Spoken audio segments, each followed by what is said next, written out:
केहू नजरिया में आके जब बस जाला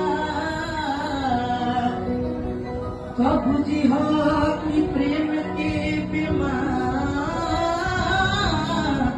हो गई। तो तुम खिड़की के बाहर का खाना क्या नहीं भर रहे हो? अरे सर अच्छा कोई बात नहीं, इसको बुला करके आप ध्यान से सुनिए। आप बाहर से आपका नाम बताओ। मनीषा। इसका नोट करिए नंबर और तुमको चलो तुमको आके अगले राउंड में सुनेंगे। पहले राउंड में तुम्हारा सिलेक्शन करते हैं। जी सर। आप